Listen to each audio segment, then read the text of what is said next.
Boom, boom, boom. Do-do-do. If I'm late, don't wait. Go on without me. I won't take a while. Uh-oh, do I have echo on here? Go on without me.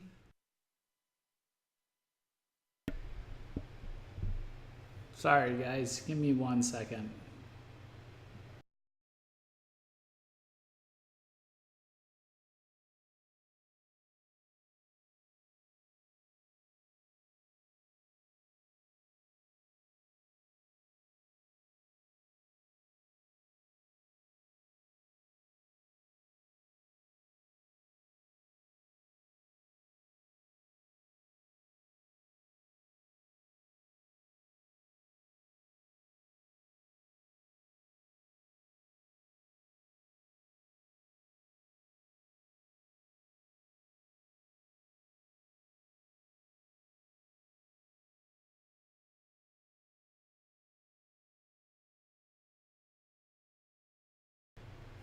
Okay, well, how do I sound now?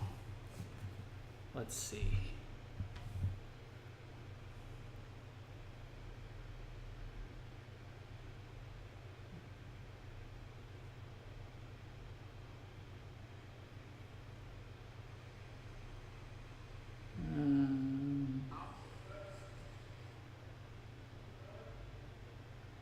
Okie doke. Well. Okay, well. There we go. That was my phone. Well, welcome everyone.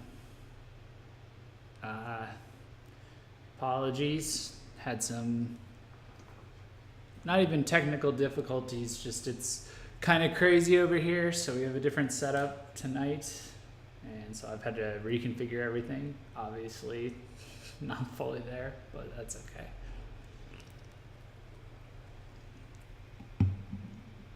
So welcome to VKH Live. I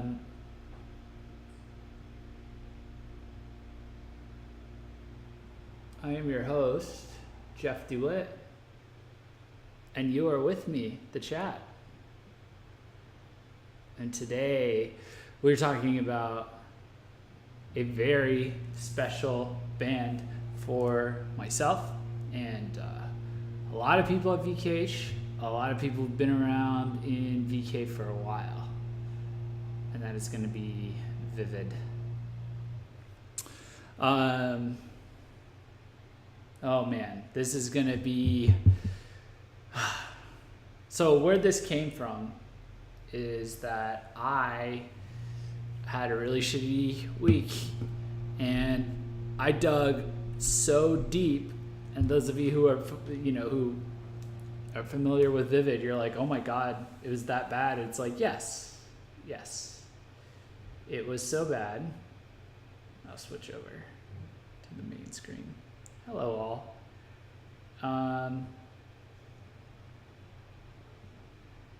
What the hell? Oh God. It is so bad my main screen is gone. Jesus Christ.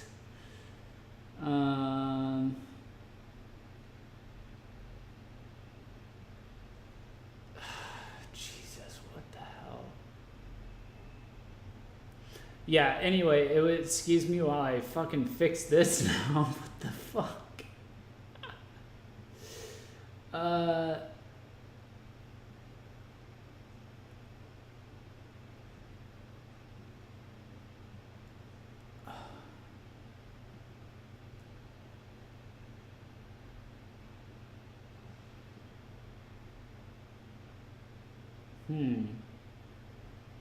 Well, this is utterly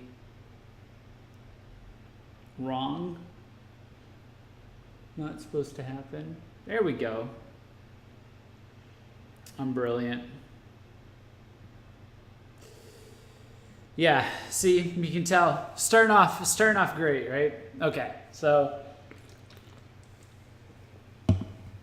sorry, chat. Go in that side. But anyways, yeah, it was such a bad week. I risked bringing up sore, painful memories so that I could listen to ViViD to nurse myself back to health. So that's the kind of band we're dealing with for some of us here. I figured talking about ViViD tonight would be good because we have quite a lot of Kirakira Kei going on, and right now we're kind of like right in the middle of a lot. I don't know if you want to call Acme Kirakira Kei. You can definitely call Poidal Kirakira Kei. You know, you have Roy's. You have a bunch of smaller bands too. Let me unbox the chat here. Okay.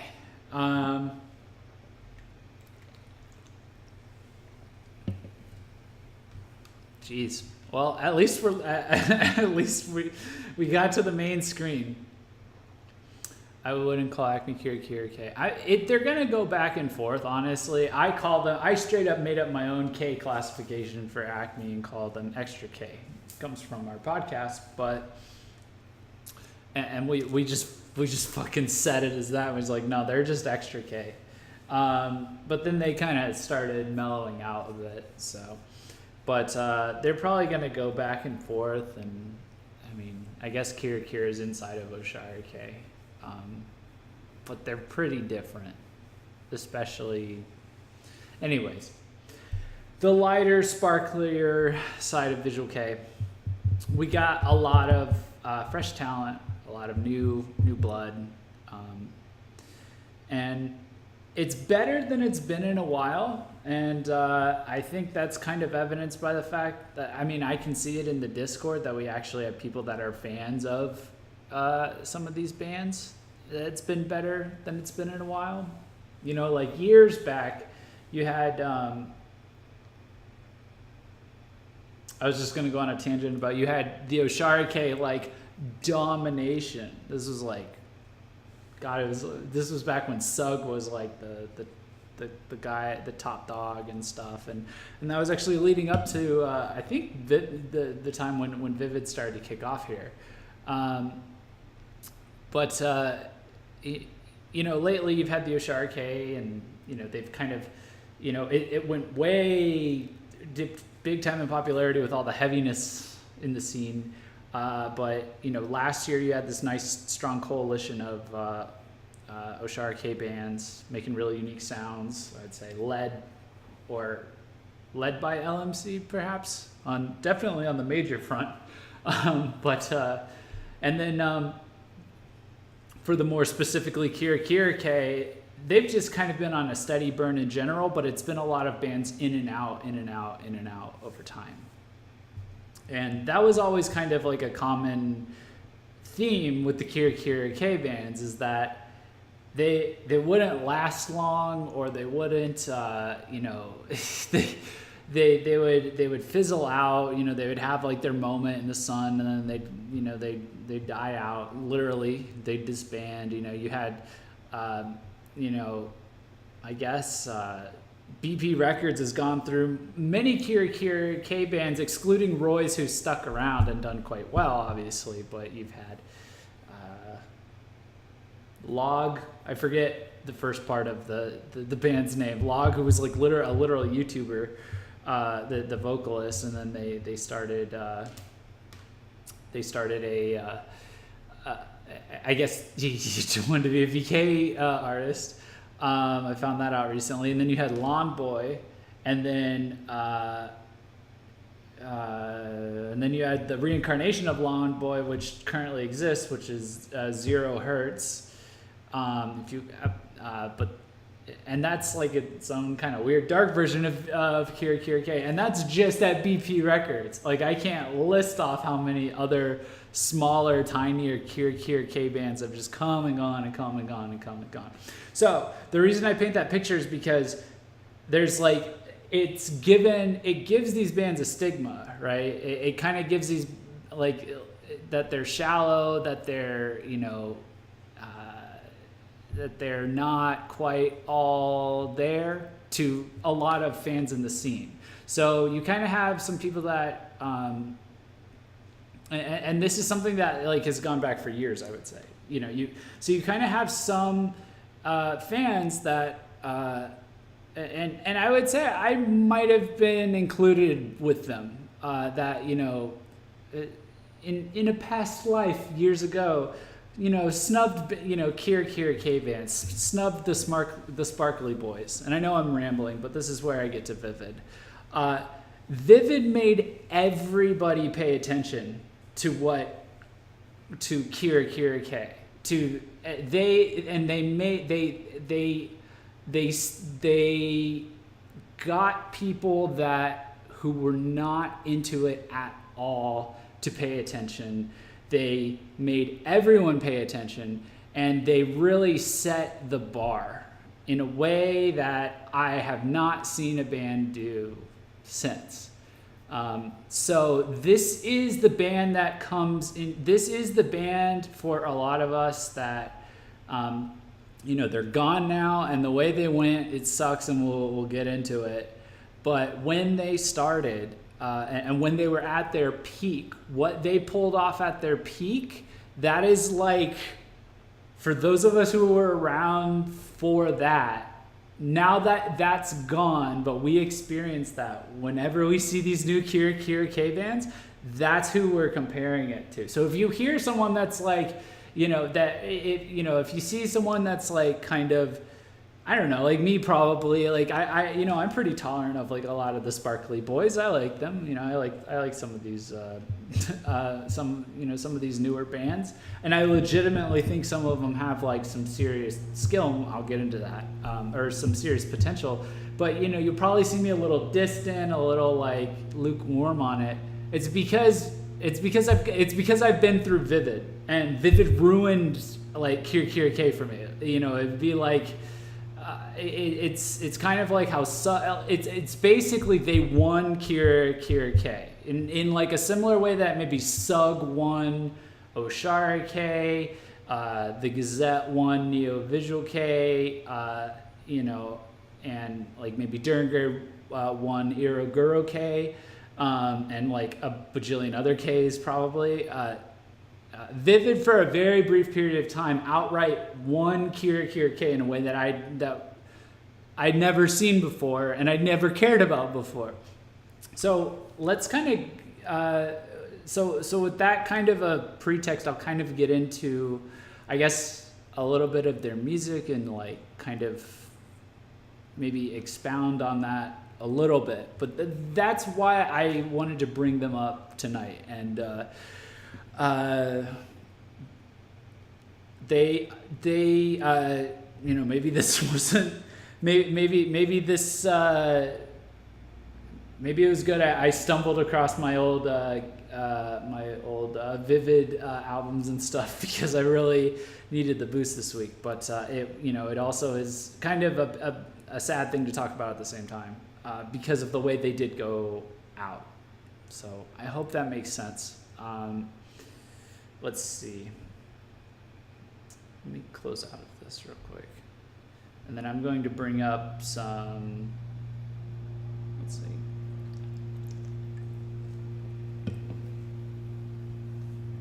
I'm going to bring up some materials.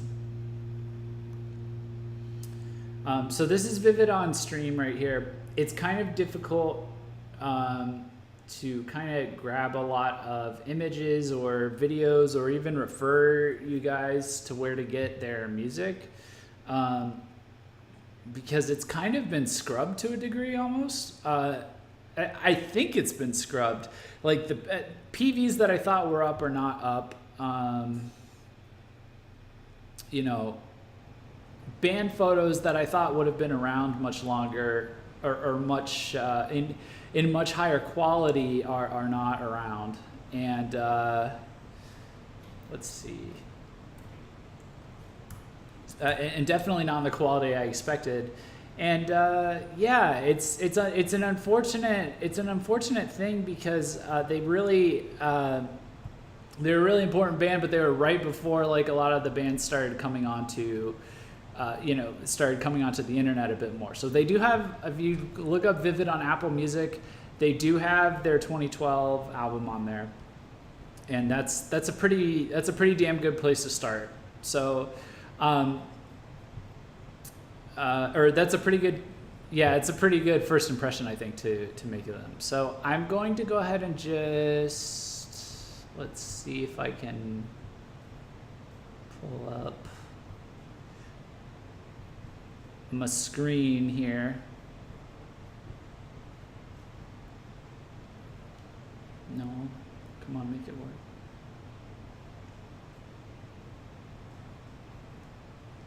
We're going to see how far back we can.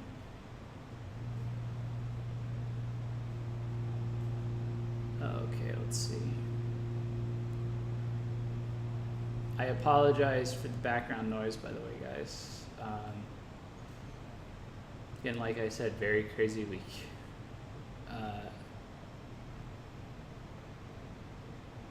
Oh man, yeah, and the start of ViViD kind of like coincides with the start of 2010 too, or with the start of VKH, circa 2010, VKH Press, as opposed to what we were before that, which was Visual Kei Heaven. So I am pulling up old articles. We're just going to kind of troll through this a little bit, scroll through this. I don't know what I'm trying to say. Sorry. You know what? That's going to be. I think that's too large, and I like having the pink in the background, so we're going to do.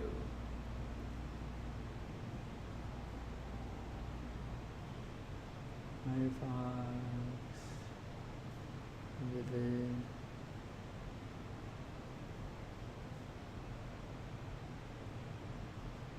And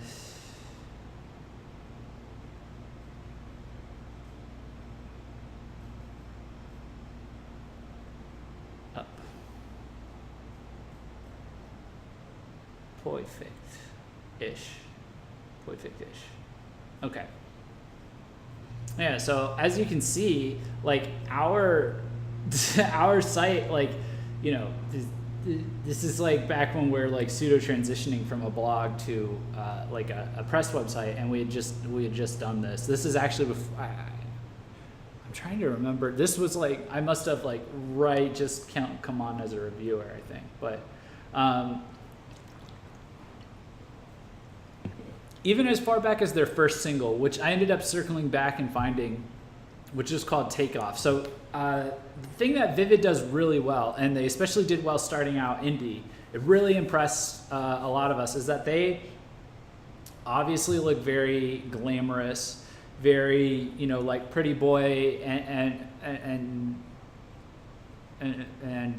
all that. But at the same time, they, when they started out with a really like hard rock kind of punk vibes underlining or being like an undertone to their more anthemic, maybe lunacy inspired, like anime opening kind of sound. And I'll get into what they did about that kind of a sound that made it, really, that made it so special. But I remember seeing this, and I remember seeing, hearing Takeoff eventually, and it's got like a catchy riff, and and like it's like this whole hook, and he's like Takeoff, and it just kind of grabs you, and it's like it's very upbeat, but it's very like kind of punk at the same time. Amazing pacing, excellent vocals and all of that. I think the one that got it for me personally, I was trying to find the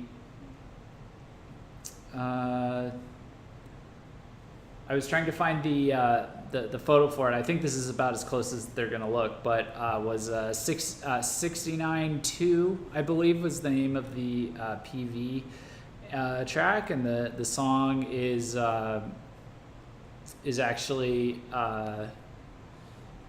or the mini album is it was from their first their only mini album I think they put out, which is the ViViD Color. It was a big goddamn year. Yeah. So that has a PV that it's like you know you go into it, you've probably seen like the look and everything, and it is like this very glammy, you know, thing that they're putting off. But then like the opening, everything from like the opening hooks and like the you know the opening like guitar riffs and everything like that, just kind of like put, you know, it caught me off guard as like, okay, this isn't just like, all right, it's like a pretty boy band, but it's like they're badass enough that it's like someone like me would look at it and be like, damn, I kind of want to be them at the same time. And that wasn't something that I had like really come across with the other stuff. The other Kirakira Kei that, you know, a lot of us were familiar with at the time, I don't know, and some of it to this day, it's hard to make Kirakira Kei badass. Is what I'm getting at. I'm trying to talk this out in my head to, you know, exactly kind of. I've been doing this all day trying to like identify exactly what it was, but it's like it's hard to make Kirakira Kei look badass, and that's what like early era ViViD did, and continued to do, and so they had like this kick to their music that was like it was like this punk kind of attitude that was just kind of subtly thrown in there on top of the otherwise like upbeat and, you know, driving positive kind of sound that you were getting from them. And yeah, Mad Punky Heartless says, I was instantly hooked after hearing 692 or 692. Yeah, and I was kind of in the same position. You know, they had another single shortly after. I'm trying to remember this like right off the. Okay, so you know, they had they went major after like less than a year. First of all, like people like caught on to them real quick, but.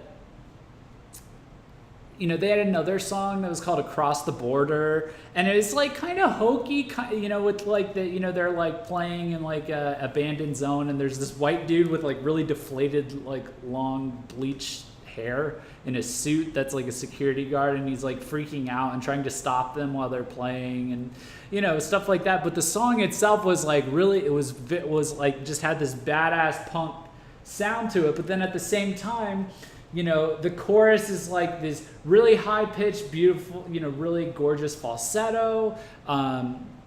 The actual, like, you know, the actual vibe of it is it's very elegant, but it's very punk at the same time. And I think, you know, they really started to let their, you know, that they really started to let this elegant side of their Kirakira sound like out, you know, with songs like Yume Mugen no Kanata, which is like, so I'm hooked in with the badass punk side, and then they just come out with like, so it's like an opening hook that's like he's like pseudo rapping, and there's DJ, you know, scratches and like a breakdown, and then they just flip right into like this, you know, high pitched, you know, not high pitched, but like you know, the vocals had this really high falsetto. Like Shin has this really high falsetto that really. That can really work, or this higher pitched vibrato and falsetto when he goes into falsetto. He's got a really good voice. He's got a very unique voice too. And like they had like this, you know, basically from I think this single on, they had like this unique element of. Can you guys see this? Okay, let me catch up the stream here.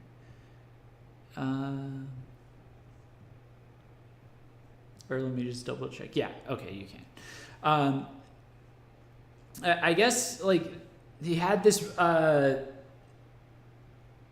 they had this like swagger in their choruses and their music that was like took the punk sound, took the rocker sound, and then like perfectly merged it with like the pop star sound. So this is like what I genuinely think is, you know, a huge element of Visual Kei in general, but it's especially shown in Kirakira Kei and Neo Visual Kei. So bands like the Gazette or Razor, even, you know, Screw, Nightmare,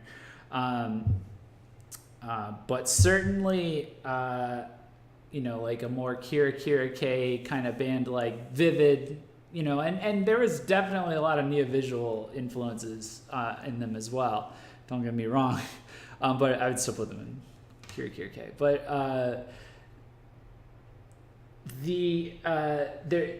there's this like subtle art that like all the frontmen are doing in these bands, and it's in their singing, it's in their vocal performance, or it's in their live performances, it's in the PVs, and the guitarists and the drummers and everyone's trying to back it up. It's this subtle art of like perfectly balancing rock star and pop star and merging them together.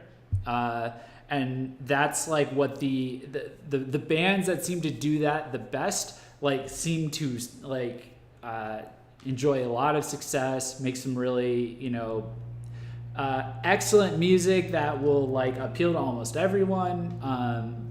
And ViViD was definitely like one of the bands that I would say like did this the best, and in their field.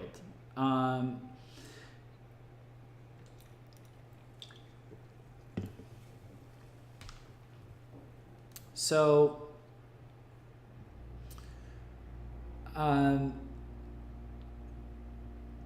yeah, man, I would just really encourage you, if you haven't heard ViViD and you know, you want to get like a good positioning for I'm gonna keep talking a little bit about their music, but you want to get a good positioning for like, you know, hey, all these bands kind of do this like sparkly boy sound and style, like, you know, is it just kind of all the same, or like is there like a standard for it or whatever? I would really say these guys set a bar that hadn't been there before in terms of like what it's not even like what good Kirakira Kei is, it's just because a lot of it sounds good or it sounds catchy, but it was like what excellent or amazing, you know, Kirakira Kei could be. And they did that all the way up until all the way up through let's see if I can grab it here so I can have it for reference.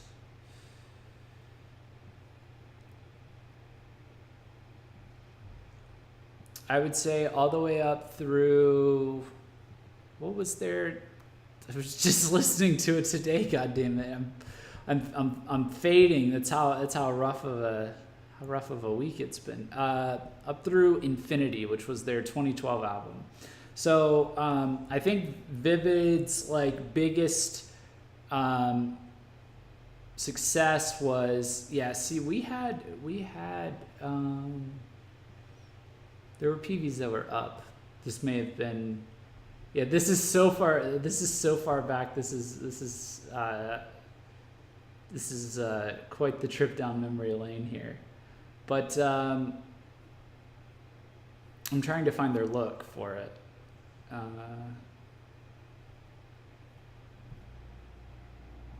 Well, anyway, so they made this single "Blue" that was to be used, and it was used as the Bleach anime opening at the time, and it slayed. They did like a fantastic job with it.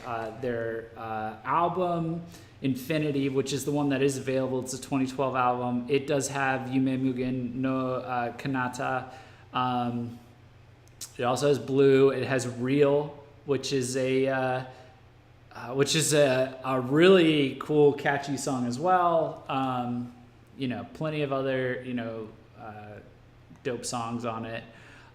This was like about the peak, I think, for so like what they achieved here, I would say, is like this was like they had it all. They had the look, they had the the sound was just really on point. Blue especially, I felt like was just a condensation of like all these kind of like fresher elements of Kirakira Kei that are really hard to place. Just like the because it is so easy to just kind of mix it in with like all the other like sounds of like Annie song openers and stuff, but I just remember this really popping out and standing out to me as like, yes, this is the song. If this was a song you were going to use like for an anime opening from ViViD, it's like, yes, like this was like the freshest. It had like a bounce to it. It had like a punk style. It had like shifting, paces. It had like a badass PV.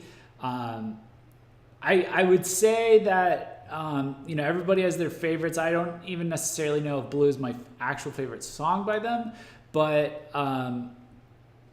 it was, I think that was their peak. So you're looking at 2012, like that is like, that was where we had that. If you want to draw a line at like, this is the furthest, the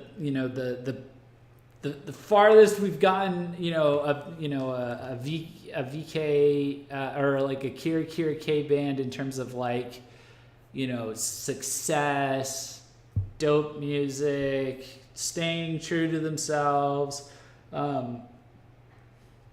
cool style, all that stuff. I think it was here. So I think it was here in 2012, and of all things, it was for an anime opening. Which is, it's pretty cool. Okay, so when we move past 2012, we're running into let's see. See, I have to like pull up notes because it's been so long. But that's fine. I'm trying to keep track of. Yeah.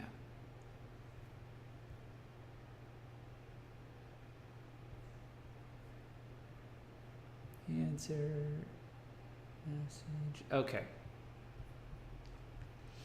So it's a pretty short career that they actually have. But after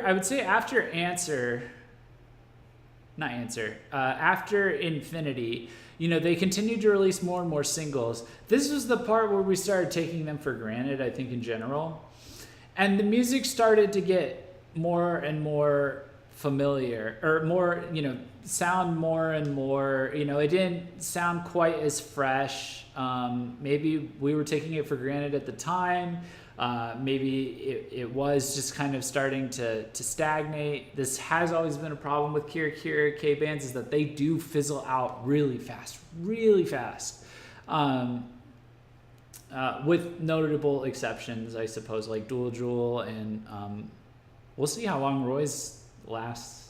I don't know if BP bands are even allowed to disband, so they may just be here forever, like as long as Kiryu and Kodomo Dragon and BP in general are around, you're going to have that Kirakira band. But you'll notice,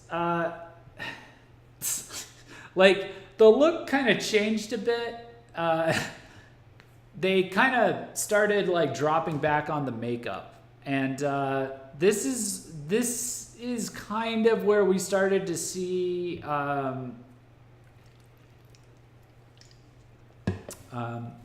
quite frankly, ViViD starting to get ruined, is how I've heard certain people describe it.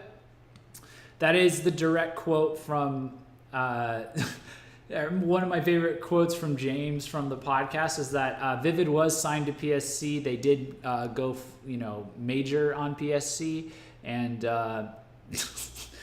that we were talking about PSC in one of the episodes, and James goes, I will never forgive them for ruining ViViD. I loved ViViD.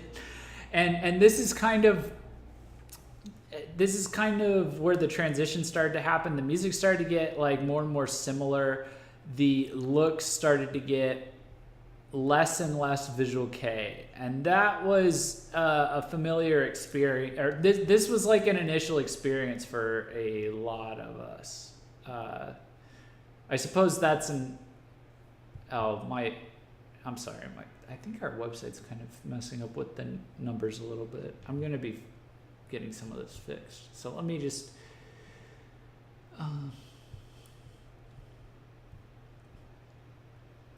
Yeah, so ultimately, we ended up looking like this, right? And it is what it is. It's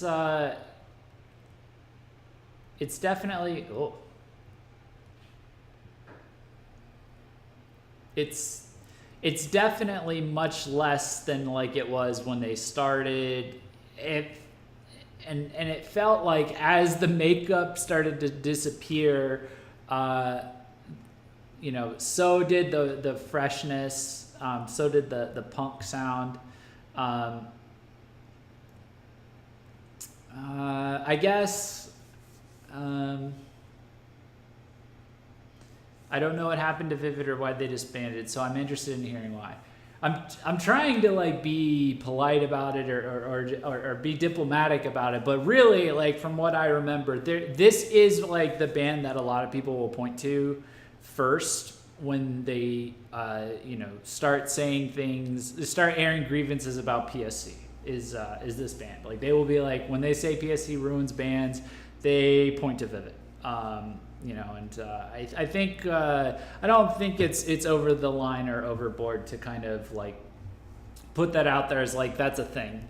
I think I agree with it, to be quite frank. It's like something happened to where basically by the time what would eventually be their final album came out, which was called The Pendulum, they were kind of visually like just so different. I mean, like if you look at this, like if you were to zoom in, if you were to see it in like the actual PVs, it's so different from like Yume Mugen no Kanata, from 69-2, from Blue, from, it's very Spire, I would say. I would say they did attempt, it seemed like, to try to become like the Spire of Visual Kei. And I don't think that's a bad thing, because I even went back and I listened to The Pendulum today, which was their album from 2014. And I would say every PV track on that,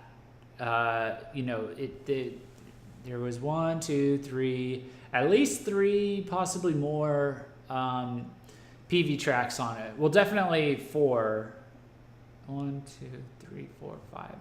Something like that, from singles prior to it. Basically, if you were to have like the PV, marathon the PVs from those PV tracks off of The Pendulum, every single one of them, they look like these Host Club boys, like how they look here. As opposed to, let me see if I can find another look. Is this another one where you can kind of see it? Yeah, it's kind of like this J fashion kind of. Is this Visual Kei to you? I wouldn't consider it Visual Kei. Like at this point, it's like Spire's more Visual Kei than like a lot of these members to certain degrees. And that's no salt on Spire, but like Spire's never claimed to be Visual Kei at all, obviously, So this was a slight. There's a lot of people felt slighted, or like a lot of people felt burned. Like it looked like a sellout move. But even going back and listening to The Pendulum, which was the album that was like, this is like, you're looking at these PVs, you're listening to the music, it is kind of running together a bit more. It did kind of seem like a bit of a struggle album at the time, but I was listening to it today, and it's like I'm listening to the track that the PV track that came with is like Winding Road, and that was like a genuine, authentic banger. Like that is technically, ironically, might be one of my personal favorite ViViD songs from today. So I think there was a lot of pressure on them. There was a lot of like expectations that came with like the sudden success. Again, I genuinely do think that, and this is my opinion here, but like I genuinely think that this is the furthest, like, by multiple metrics, that a Kirakira Kei band has succeeded, quote unquote. Let me see if I can pull up.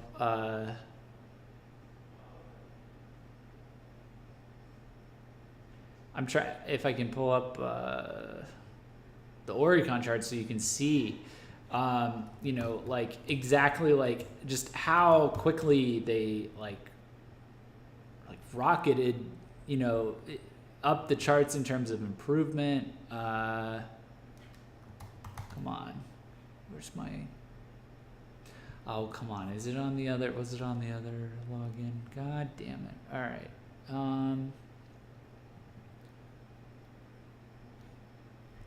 Let's see. How did I find it last time? So yeah, and I guess at this point it was kind of, we kind of saw it coming when they announced that they were disbanding. Let's see. Where would that be? We had a good article about it. Let's see.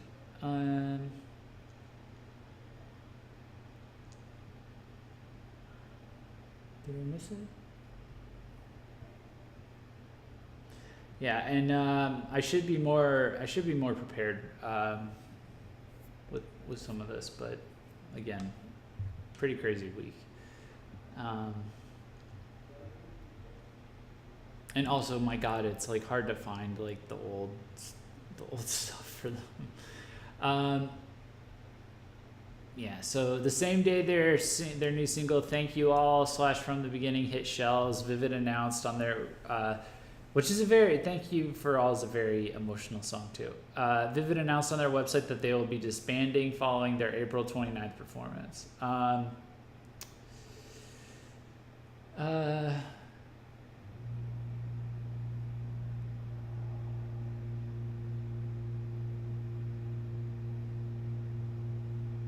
You know, yeah, Shin kind of, you know, had some, you know, Shin double, you know, obviously had some intentions of doubling down, if you read this quote here. While it deeply pains me to think of what fans feel about this announcement of our dissolution, I will continue playing music until the day I die, even more sincerely than now. Let's see if we can glean. I want to say, through my experience in ViViD, I have a different view of the world. The five of us started to have different feelings on our music and activities as a band, and so things became difficult. Let's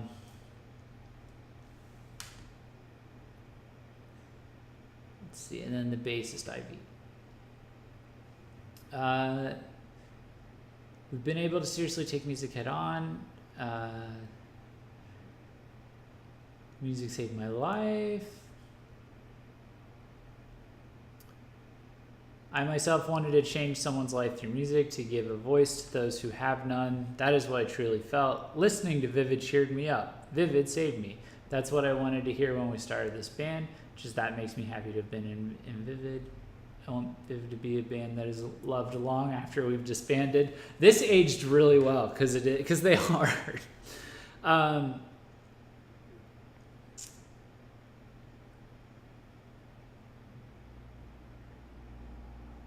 Unfortunately, I'm awkward with words.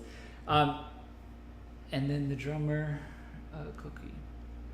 We decided to disband this past spring. We had all been discussing our activities for the future for quite some time, and these talks led to the decision to disband. It was so painful. Oh, yeah.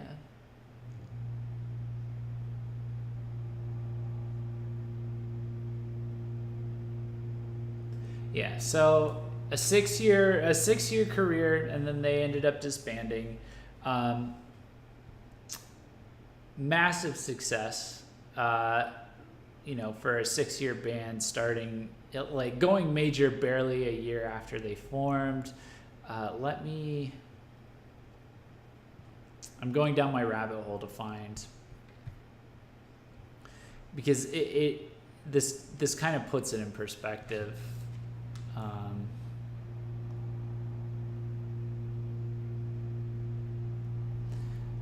Okay.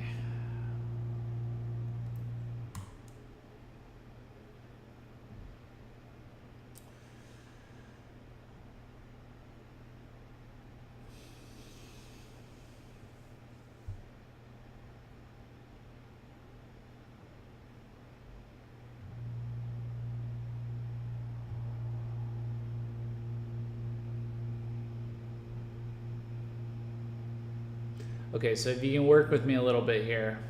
I don't know if I can translate on this browser. Anyways, so these are the singles for the Oricon. This is ViViD's Oricon performance. Can I do it by date? I guess it doesn't really matter.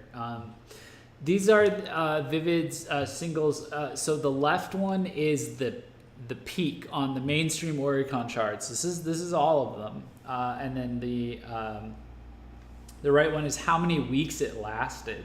So if we look at the singles, start all the way back with Takeoff, 63, Deers, 44. These are in 2009, and then I almost don't even need to sort by too much chronicle order, because, you know, Across the Border was earlier.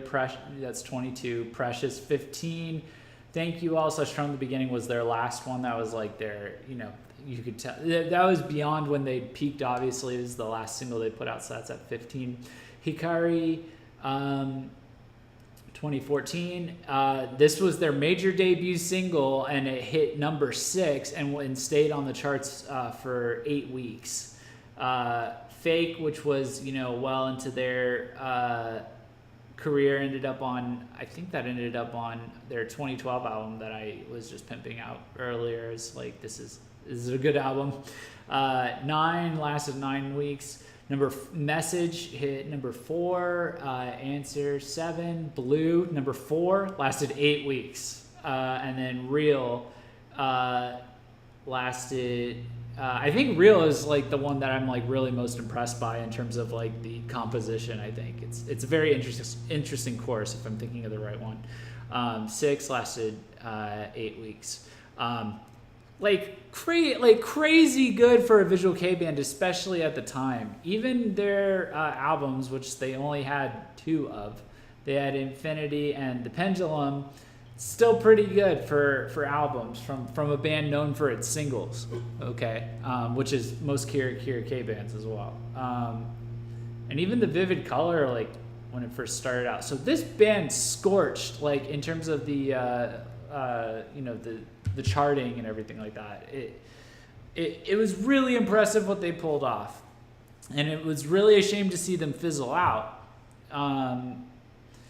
And it sucked to see them disband, but it wasn't too unexpected. It's just, again, it kind of sucks. And there's a part of me that feels like, even like though we were, you know, I guess I almost wonder in retrospect if as, you know, fans and people that were really into them, you know, I almost wonder if just because there was so much attention on them, if everyone went too hard on them. Because for me personally, there has not been a band that has surpassed like what they pulled off, like that has been in this field. I think Roy's has gotten, I think Roy's has like gone out and done its own thing, and maybe like come close in certain ways. But this like this absolute like glamorous punk masterpiece, like that they would like release in single form, I it's just so catchy and like, you know, just had this swagger to it, and should not have been appealing to people like me or people like most people, like people like James, if you guys remember James from VKH. Like, we're not, you know, I was a reviewer at the time, and the reviewers, we were not like very impressed, I would say, by generic Kirakira Kei band number 539. Like, there's just not, you know, we did genuinely, you know, there were lighter bands that we genuinely were like, this is underrated and deserves to go on. Like back when James would do his, 30 best Visual Kei albums of 2015, and he would pick like the indie albums and, you know, like, and stuff like that. Like, he would pick bands like Yeti, and stuff like that. So, but what they did with, inside of like this, like, you know, bubble of like the most mainstream of Kirakira Kei, what they were able to pull off, obviously the pressure of it led to stagnation and disbandment, but it was very impressive and it left a mark on us. And so that is why many of us who have been around, you know, a lot of Visual Kei fans, you know, that have been around from that time period on, I guess, or if we, especially if you like really started getting into Visual Kei a few years prior, and then you were around when ViViD burst onto the scene, you're probably really skeptical about a lot of Kirakira Kei these days. Not to be like too snobbish or sound snobbish or anything like that, because I want to talk about a couple bands that I really think have some potential for, you know, kind of reaching that same mark again. Yeah,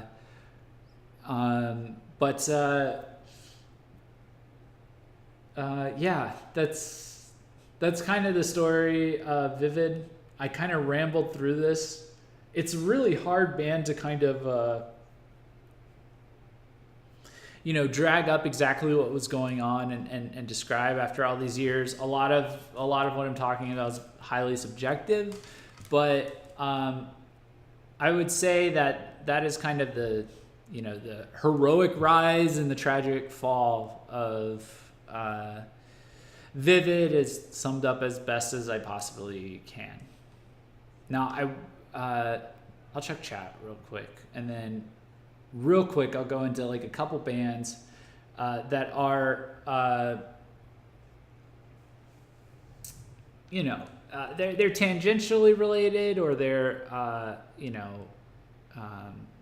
we're gonna do some listening parties for some of them, real soon. So I gotta wrap this up. But I want to talk about like future of Kirakira Kei, and what's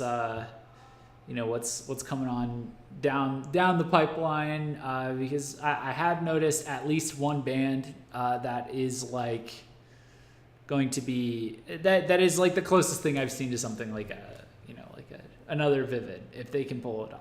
So we'll get into it.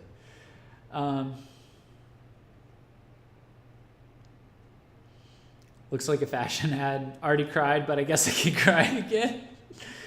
I was happy with everything they released. Yeah, again, like looking back, it's like, damn, like Winding Road sounds like a mixture of Spire and of like a bombastic Spire song and like a and like a hyper, or a super energetic Kirakira Kei song, and it's like, well, what was wrong with that? And really, it was just the look at the time. I think that was messing everybody up, because it's like, we knew it's like shit. They dropped like the visuals. That's usually not a good sign. That they weren't the only band that had done that, in that time. But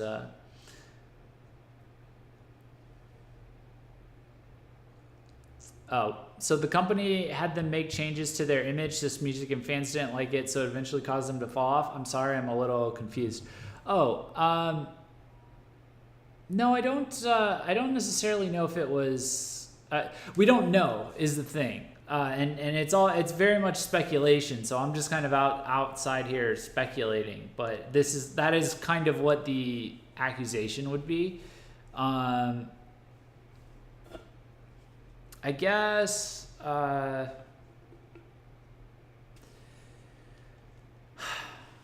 It's really hard to say. It just looks like they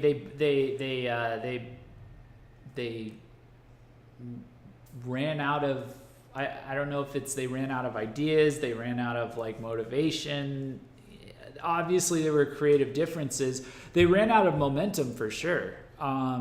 But you know, it just makes me curious, like how tenable these kinds of bands even are, like to build like a 20-year career on. It seems so difficult to do because there is so much pop star going on that it's like like what is the pop industry like? It's very fickle. It's very, you know, 1 minute you're like super hot and the next minute like nobody cares. So it's quite it's kind of hard to say, like, you know, if you could even expect a band like this to really last this long or last much longer than this. But yeah, sorry if I was a little bit, you know, unclear. We don't know the general accusation when people cite like PSC ruining bands or bands leaving PSC and stuff.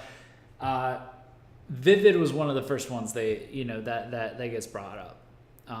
And it's just because you could look and you could see it's like they went major, you know, they had a Bleach anime opening, and then, you know, on like their first full album, and then after that they started putting out singles, the makeup started scaling back, the singles started sounding more and more the same, the music started becoming more and more borderline J-pop as opposed to J-rock, and then, you know, they put out the Pendulum, and we were kind of underwhelmed with that compared to like what they'd put out before. And then after that they announced that they were disbanding. So it kind of is very noticeable progression towards that.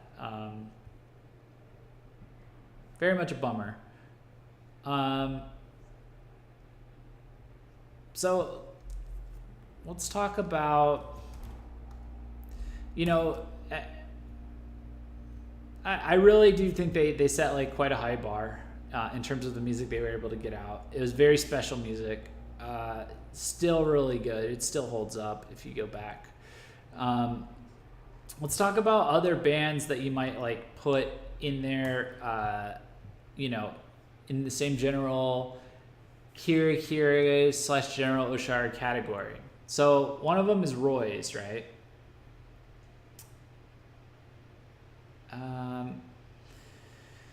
So Roy's, I feel like, is the obvious, I don't want to say elephant in the room, but like the obvious example that you would point to is like, well, this is a Kirakira Kei band and they tend to do quite well. I almost don't feel like it's fair to make the comparison between the two. Roy's kind of has a very different thing that they do, or they have in the past. They have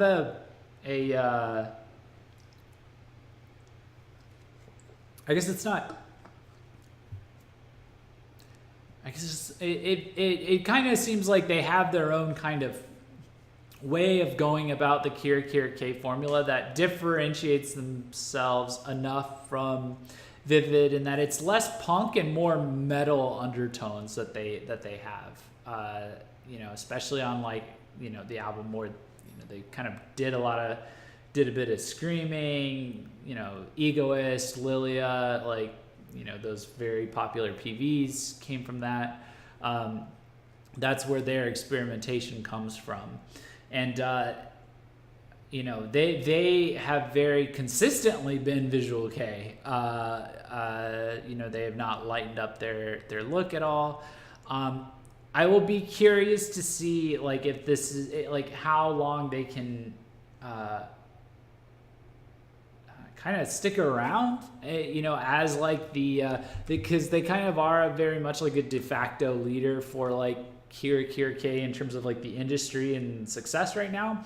But I would say their last couple of albums have been, just their music lately across the last couple albums from what I've seen has been like a lot of up and down, up and down. I thought they were in the zone with Core. I liked Core. I thought they were in the zone with the first few singles after Core that ended up on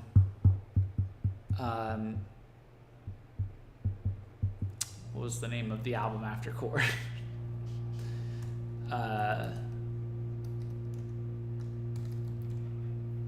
No, I'm pulling a blank.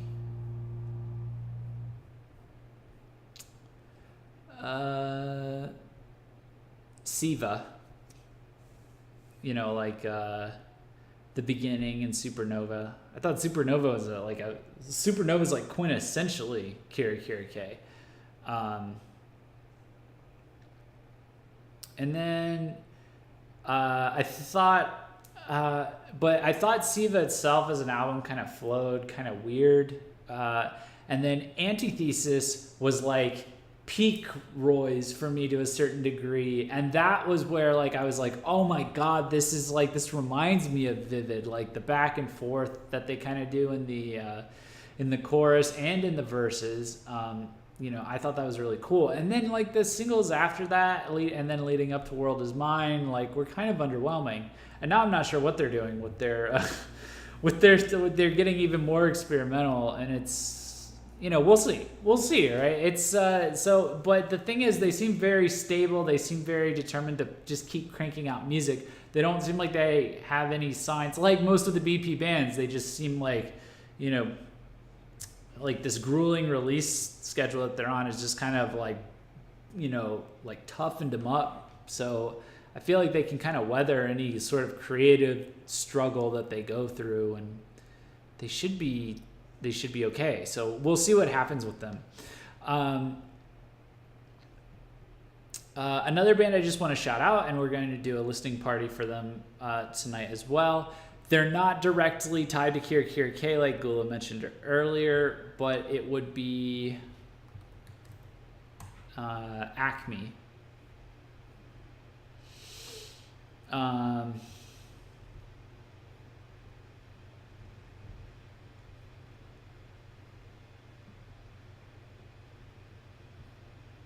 Asti's an interesting band that's kind of in this lighter sound that's just popped up recently. As is Lapless is going to be a band to keep an eye out on for. I honestly don't have time to dive into Lapless on here, but let me. Where did I put my Acme?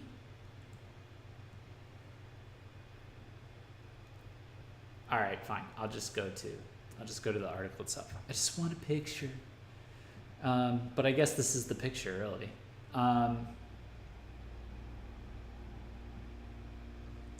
Yeah, so Acme is kind of not really Kirakira Kei, but they definitely dabble in that sparklier side of the Oshari Kei. I feel like they're not ever going to fully fit into a box of like, oh, this is an Oshari Kei band, this is a Kirakira Kei band. I think they're ushering in the generation of like, you know, we're blurring the lines. This is the craziness, the crazy Visual Kei renaissance that's going to go on in the and continue to go on in the indie VK scene. But they make really good music. I think they have excellent hooks and things that do remind me to a certain degree of bands like ViViD, and they sparkle. So that's kind of why they're in these categories. So look at them as like the traveler band that's going to be flitting in and out of all these, bright, sparkly kind of scenes in Visual Kei, doing their own thing. Ultimately, I think that's where I've landed with them. Now, let's talk about Poidal. So when Poidal first started teasing their music, they put out their B-sides, and their B-sides were of their first single, and the B-sides on their first single were very like, hyper digitized, and they were like catchy, and they were like a little heavy too, and it was kind of badass. Now it kind of misled me because I was like, oh well, this is kind of like I'm like, man, is this like Goemon Records is like kind of trying to do their own like take on Kodomo Dragon, but like a crazy digitized version? Because I like it, I really dig it, you know. I really liked like the B-sides on their first single, Sapphire. But then when they put out the PV for Sapphire, and the sound that they had, and the attitude and the vibe and everything like that on Sapphire, that blew me away. And I have not had a band. I hope Delta's watching, because I'm just straight up like giving her sons like you know, my blessing here. But like I have not had a band give me ViViD vibes like I have with Poidal, with that Sapphire song in PV, and then also with Eureka, the song in PV. Got major, like I had like flashbacks. I was like, oh my god, no, this is it. This is the band that will like, you know, restore the flame of Kirakira Kei without, you know, fizzling out or selling out, like, you know. And then it also hit me. It's like, fuck, and they're also like even technically kind of heavier, and they're even more produced. They're even more sparkly, you know, like they're even more like on the ball with things. So I really think you want to keep an eye on Poidal. You especially want to keep an eye on Poidal because we want to talk about Oricon metrics. I mean, they're only on their fourth single. We're going to get to their fourth single real quick here. But, you know, with the listening party coming up. But, like, they have rocketed up the charts themselves. Let me pull this up. God damn it.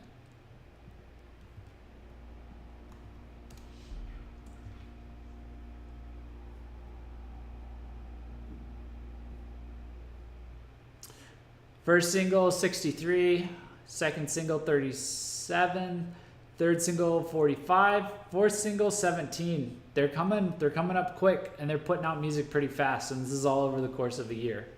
This doesn't, you know, I mean, that's quite a jump there. So I would keep an eye on these guys. I think they're on a nice steady burn, and I am very excited. I very much enjoy Poidal. It's a Goemon band. It's the youngest band, I think, on Goemon Records. As for the other members of ViViD, in terms of carrying on things, you have various side projects that I won't get into too much here. I think the only band that has really got any sort of significance in carrying on, like any legacy when it comes to things like Kirakira Kei or ViViD or anything like that, it's going to be Shin with his solo project, which is it is very interesting. He was able to preserve a lot of the spirit of ViViD in his solo project. I definitely enjoy his albums.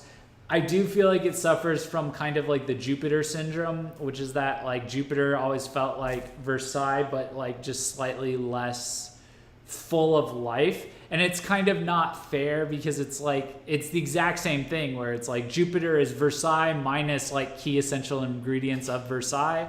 And then Shin is almost like ViViD minus key essential, minus 4 members that made it what it was. And Shin can only do so much. So I think if Shin can but I think Shin is in like a much like better position than a band like Jupiter has been, because he is in a solo project. He's very good at like what he does, at least like for a starting out solo project. Like he's got his shit together is kind of what it seems like. So if he can find a way to keep it fresh and keep innovating, I was already kind of pleasantly surprised by some of his music. Hopefully he gets more, he gets more momentum, but I guess we'll see, right? So yeah, that is my general, that's my general overview of ViViD and how I feel about the bands and the continuation of you know, Kirakira Kei and the impact that ViViD had on Kirakira Kei. And yeah, I hope you enjoyed. I apologize if it was a little rambly. I'll try and gather my thoughts more for the next flashback that we do. But these are like, it really does, like, you really have to stretch your memory to kind of remember some of this stuff at this point, because I feel like there's just been so much that's gone on the last few years. But all right, guys. So I will catch you all later. I'm going to be back in 7 minutes to do our first listening party. So peace out, guys.